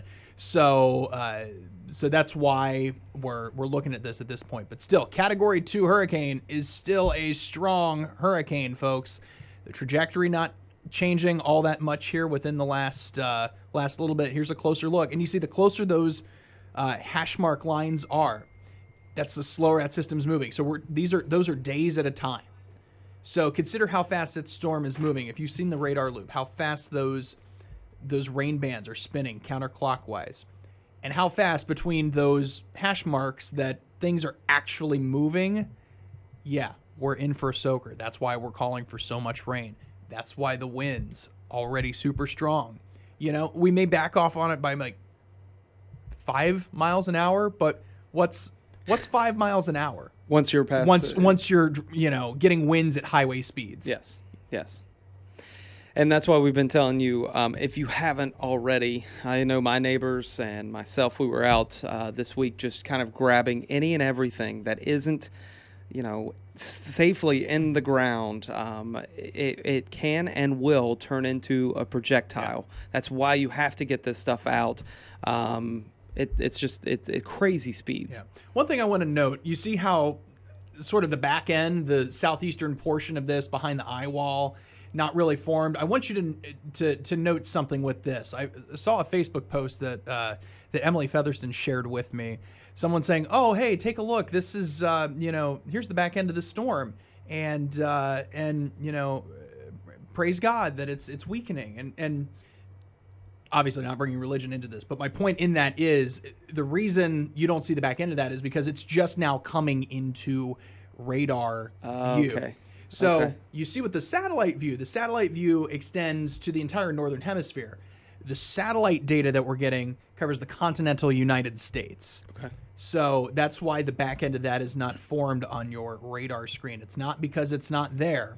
It's because it's not quite 100% in range of the satellite. And that's the issue that we run into with the CONUS, or the continental U.S. satellites, is that it stops a certain distance offshore. And this has even been updated now, because when we showed this short time ago, I believe all of Columbus and Pender and Onslow were under the 100 mile an hour. But again, we can't stress enough when we say things like, oh, well, now you're in the yellow, that's still 70 plus mile an hour sustained winds. That is just shy of hurricane force winds. Here are your current wind gusts right now, already picking up 36 mile an hour gust in Jacksonville and Onslow County. So the winds have arrived for a lot of people, and from here, getting progressively worse as we go through the afternoon hours. So very breezy conditions all the way out to Robeson County. They're still dealing with breezy conditions too. The reason you're not seeing that is because the gust hasn't necessarily pinged the sensor that's out there in Lumberton. So bear that in mind if you happen to see this gust map and there's no data in the field. It means that the gust has not been recorded, or it's not differed, I guess, all that much from the actual regular wind speed. So it's not just going to record a wind speed and then give you the same gust. It's just not going to clock it unless there's a sudden gust of wind. With the storm moving so slowly, dumping so much rain, obviously the concern is the ground becoming so saturated then that we have to worry about trees and power lines. Yeah. And because this is, you've got the winds, you've got the rain. On top of that, you've got Florence, as mentioned, stalling out over the Cape Fear. So as it stalls out, it's like, how many times can you get punched in the head before you finally fall over and get knocked out? You know, it's that kind of scenario. And I know it's a very bizarre analogy, but think about it for a minute. Take one blow to the head, may knock you dizzy for a minute. Okay. Take two blows to the head, same strength, if not stronger. Oh, now you're really just a third blow. Hey, that can knock you out. As Eric said last night, it's the difference between a knockout punch. He did the boxing analogy, a knockout punch, but this storm is going to be 12 rounds with body blows, constant body blows. Constant body blows. I don't know where we get the fight analogies. Eric's not a violent person. He really isn't. I want to pull up again our. See if I can get this full screen here. This is a live look at Frying Pan, 35 miles off the coast, and look at that, Gabe. Gosh. You can tell the wind is just whipping. And so you remember, how long ago did we look at that? 15, 20 minutes ago? Yeah. Choppy waves, yeah. But now this is a completely different tale, and it just tells you how fast that conditions are degrading as Florence moves in. Gosh, it's unbelievable. How long, realistically, could a camera like this stay up? Probably not long. That depends. I would assume they've got generators, they've got power sources there that are, I would say, different than what we would have here on land. Fuel sources, it's any number of things. A projectile hits that camera, boom, it's out. Bottom line. And that's what we were kind of worried about. Our cameras, expecting that at some point they could just kind of be blown off, or obviously that's the problem we have with Wrightsville Beach is no power with that as well. So let's see if we can. She's not up yet. We're going to have Alex Guarino shortly. She's going to be she's heading to Sunset Beach, and we're going to get a live shot up here shortly. Let's go back over to that Max the Max 2 product real quick. Looks like her camera just came up. It's going to take her a second here to get her shot kind of in place. So we'll give her a minute to get all situated. Alex, just give us the thumbs up when you are ready, and we will come to you. But you see some more of that rotation offshore. That's what we're going to have to watch for, as that continues to work its way onto the coastline. Right now, very broad rotation and very, I guess, weak inner rotation. So At this point, it's something that is worth keeping an eye on, but the brighter the reds get, the brighter the greens get, your inbound, outbound velocity, that's what we're going to look for, some tightening there. And that's a good idea that, we could get some water spouts easily, of course. And if they make their way on land, don't be surprised if you hear the tornado sirens going off. Because that will trigger tornado warning for land. So looks like Alex is ready to go, so I will leave you to that, sir. I'm going to go check in with Gannon. Gabe, thank you so much. We will check back in here shortly. I'm sure, again, they're just getting crunching the numbers from that 11 o'clock update, and we're going to get more on that shortly. As we said, here's Alex Guarino. She is live right now in Sunset Beach. One of my favorite spots in Brunswick County, and a lot of folks' favorite spots. What's the conditions like right now?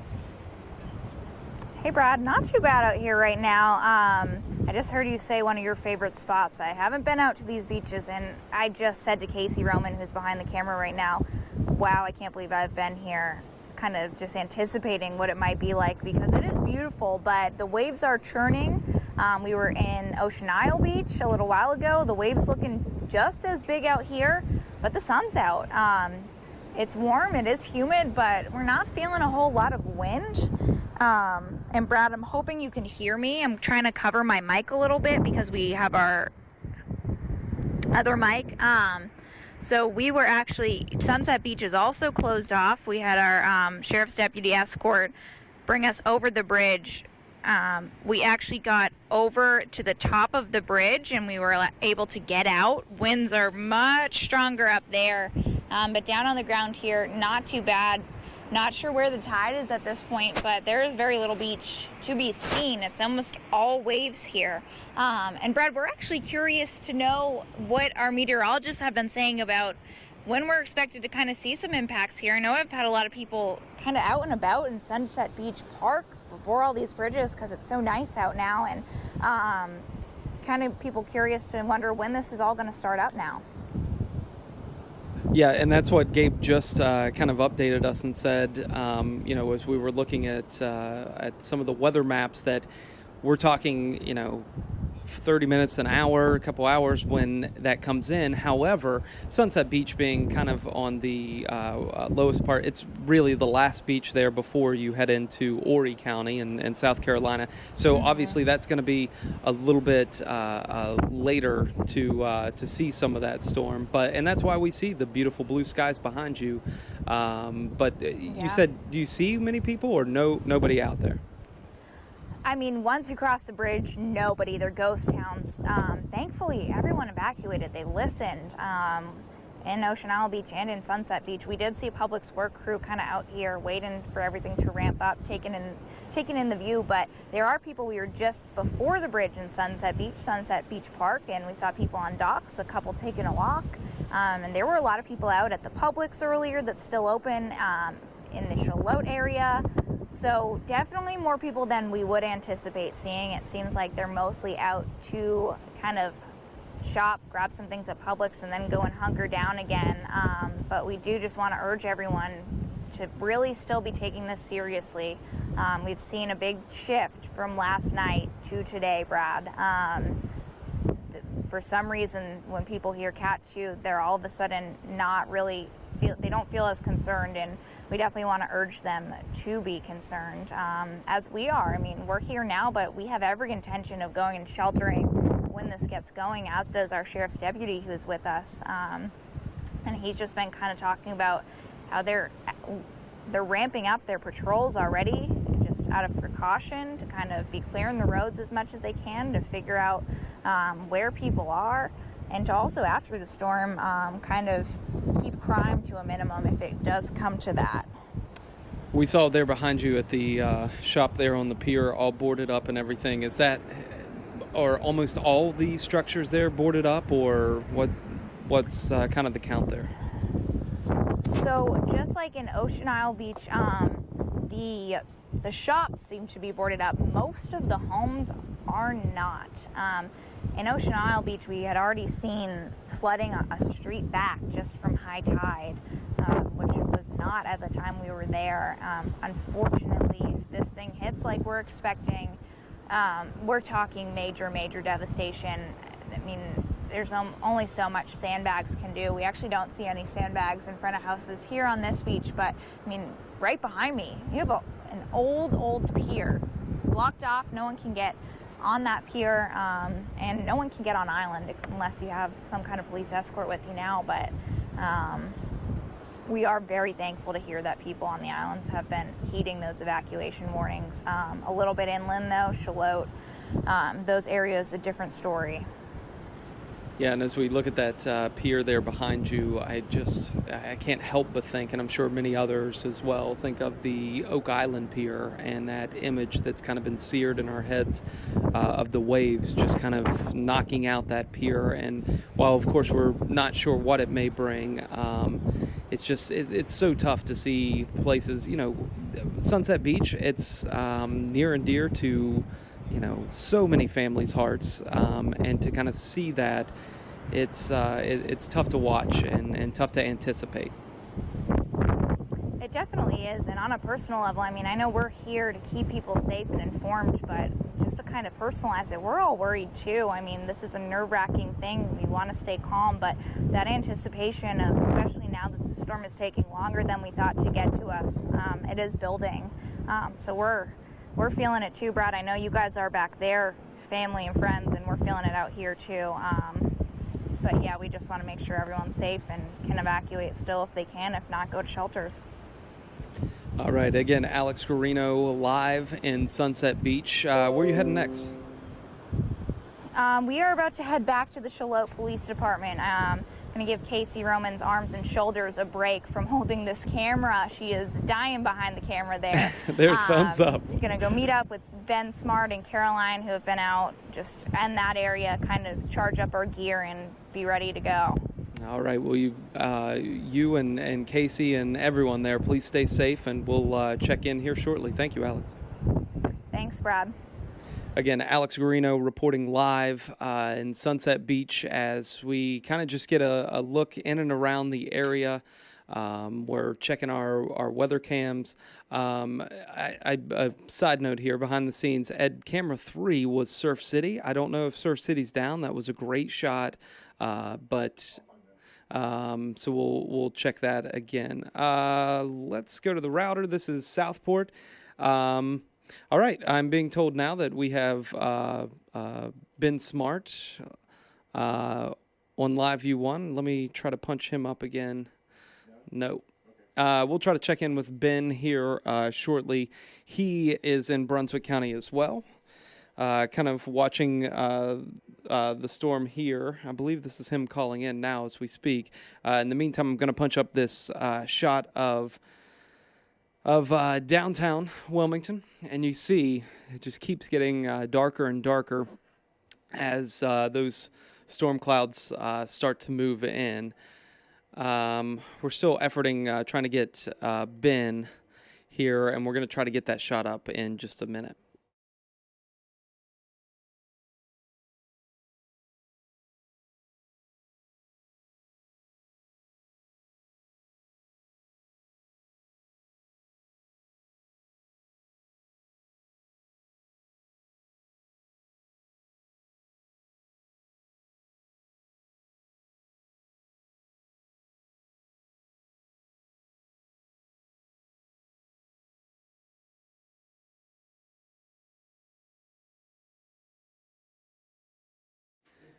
All right, I want to take another live look right now. This is the frying pan. This is the live look from 34 miles out in the Atlantic Ocean, just off of Carolina Beach. You see they're kind of apparently checking out their equipment right now, but as they were kind of moving that around, you just saw the waves, huge waves, kind of moving in to this area, as we will just kind of sit on this, and there you go. Check out those white caps that we see.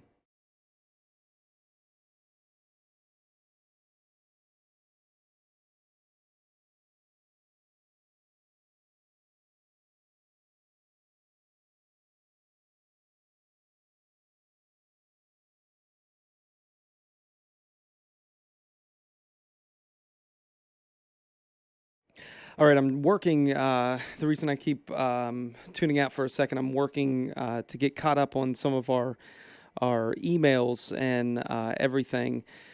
We do want to tell you that, as some of these bands start coming in, Gabe and Gannon and some of those other folks were telling us that we can kind of expect to have some of that rotation. And as we were warning, that could mean some tornado warnings in the next hour. I do want to let you know that the second that happens, we will be going live on the air on WECT.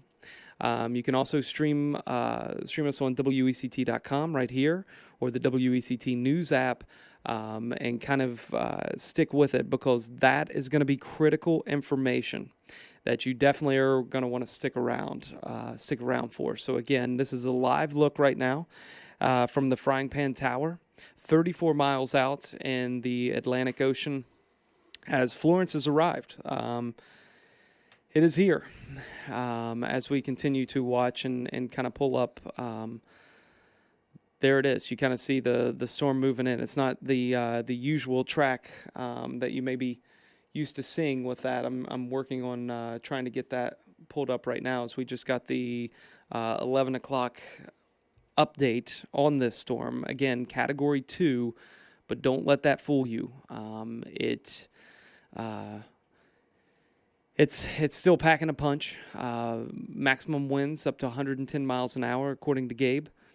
And that's nothing to mess with. 111 is Category 3, so don't let those category numbers necessarily fool you. Another thing that we're worried about is the flooding and all of the rain with this.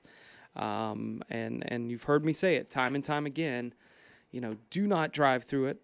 Turn around, don't drown. If the water's starting to come up, get out wherever you can to safety, because half of all deaths in a hurricane are from drowning. As we look at the track there that now takes it basically all the way the length through South Carolina, hitting us first and then kind of moving through South Carolina there. As we're still efforting, trying to get Ben Smart live. He is in Brunswick County. We just heard from Alex Garino. She was there in Sunset Beach, which still, looked relatively nice, especially whenever we're talking about the difference between, Surf City and what we were seeing. Even right now in Nags Head, we're seeing a lot of strong waves. You see the water looks like it's up pretty high there as well. We're just kind of bouncing around right now from different live shots, kind of trying to give you an idea of what it looks like right now. This is Myrtle Beach, as I call it up. And as you see there, very similar to what we saw there in Sunset Beach, obviously not too far apart. Now, we also just got our Surf City cam back up. Here is that Surf City cam. You see the hurricane flags waving there, and more than anything, you see that surf. It is up now. Looks like it is going to the dunes. And that's it. We heard from Carolina Beach's mayor last night, who said, look, once this storm surge comes in, if it's what we expect, those dunes do a great job, but they're not going to be able to keep up with that. And that's when we start to see some of the flooding, and that's really why they had that 8 p.m. mandatory evacuation yesterday for Carolina Beach, Curie Beach, Wrightsville Beach. A lot of the folks had to be out, and kudos to officials. They're taking this so seriously, because it's a life or death situation, or it could be. And we had our crew, Chelsea Donovan, was on the boardwalk last night getting ready for her 10 p.m.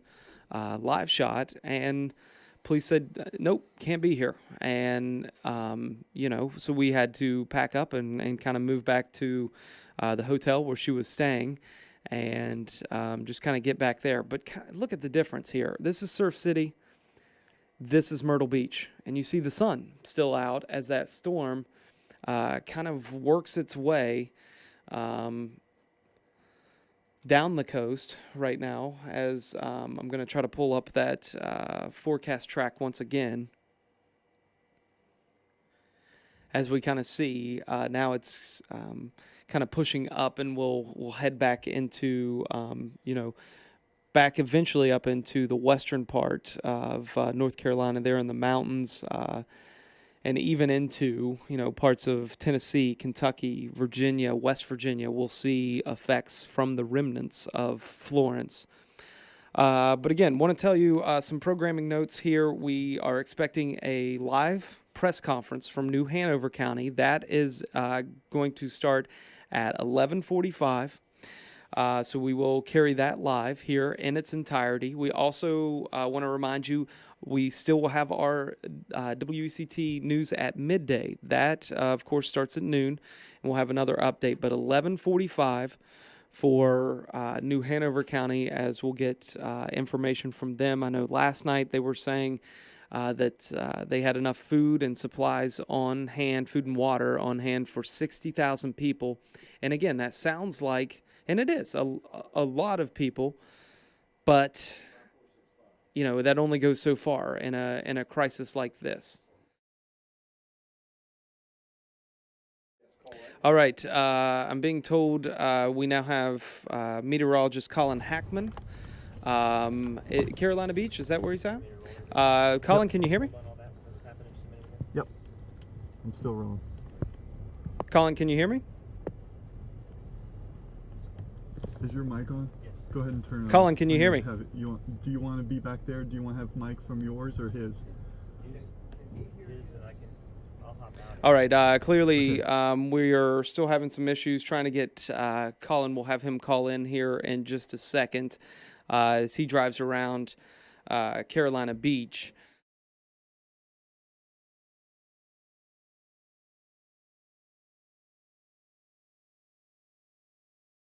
All right. I do believe we have Colin on the line now. Colin, can you hear me? Yes. You should hear Colin only. I can. Can you guys hear me? Yes, we sure can. Now, tell us Yes. tell us where you're at and what you're seeing. Are you guys seeing our video? Yeah, we're seeing. It appears like you're in the vehicle right now, driving around. We are. We're on a ride-along right now with the Carolina Beach Police Department and Sergeant Ward. A call just came out that there was a suspicious individual in a lime green shirt that had been walking through some of the backyards. We actually, just a moment ago, were flagged down by the person that made that call in, and now are looking for this individual in the mid-neighborhoods of Carolina Beach. A description of the man was a white male in a lime green shirt that was walking past some homes that were boarded up. Got a little intense here for a second as a sergeant moved his vehicle quickly to the scene. A couple other Carolina Beach police officers now working their way up and down 6th and Harper in that midsection, I would say, of the central residence district in Carolina Beach. So we have been riding along this morning, kind of seeing all the police work that happens with the Carolina Beach Police Department. A lot of preps go in, but a lot of it is just sit and wait as they anticipate seeing damage and then the associated problems that come after that damage. This, however, a little bit different, as they are looking for a person, of course not accused of any crimes yet, but just a suspicious person that was walking through backyards and maybe not up to any good. Don't know at this point. But that's what the Carolina Beach Police Department is urging, why the Carolina Beach Police Department is urging people to stay off of the roads. There is a mandatory curfew at this hour for Carolina Beach, and it's going to stay in place until further notice, with the possibility of looting. Obviously a huge concern. You have 60-70% of the island not here, with their houses boarded up and unprotected. It is a tough job, especially when you're having to consider doing this kind of work in deteriorating conditions. I know that you guys were expected to hear from us to talk about storm surge, and we just sent some pictures back to you guys on that. The waves are certainly starting to pick up. Sure, Colin. Let me ask you this: with Sergeant Ward, he's driving around right now trying to just track down the reports of this suspect. I'm sure there are a million other things that he would rather be doing than this right now. How frustrating is that for him to have to be doing this? I can ask him. Sergeant Ward, this is not the kind of work you want to be doing right now, correct? That's correct. People should adhere to the rules and shouldn't be out here walking the streets, You know, even if you're walking the streets, it appears that you may be in someone's backyard or a place you shouldn't be. People are calling, you know, tying up traffic. Even though the weather hasn't gotten really bad yet, we've got actually 8 officers looking for this one person that, you know, right now, tying up a lot of resources. So to paraphrase, were you able to hear him? Yes, Brad? yeah, we actually could hear him pretty well. Okay, good. Well, then you get the gist of it. 8 Carolina Beach police officers are now off of other duties looking for this one person, and that is an extreme drain to resources as we, you know, are moving in toward what's going to be a rough 36, 48 hours. The last thing that the Carolina Beach Police Department or any municipal police authority wants to do is be hunting for a person that may or may not have been doing anything good. But I can tell you, if I was here, here's a lime green shirt. I don't know if that's the same suspect description. Hang on a second. There's a person here in a green shirt. Not sure if it's a relative. All right. Again, this is Colin Hackman Stay with us reporting here. live right now in Carolina Beach. Right now, lime green shirt, about 500 block of Harper. Hey, how you doing? Pretty good. How you doing? All right. Down there by your feet. We got a call reference someone in a lime green shirt over here in the over on Monroe. Were you over that way? No, sir, it wasn't me. He comes walking through here a lot, and I don't know which ones it were. The guy in the Dodge truck, the 2 guys in the Dodge truck. Right. He walks up from somewhere back over here, right, and he walks down Lumberton a lot. Okay. Yeah, okay. Like all the time. So it You wasn't don't know me. who he is? No, sir. Okay. Because I asked my son, I just kind of asked out loud one day what he's got in the bags. He says he's got cat food, but I see him with bags going both ways. Not all the time, but he'll either have bags going this way and come back with no bags, or. So he comes from the Monroe area? Yes, sir. Okay. And then I just walked across the street because yeah, we have one truck get out with an individual on Lumberton. So do you know if he lives on Lumberton or do you feel like he lives on Monroe?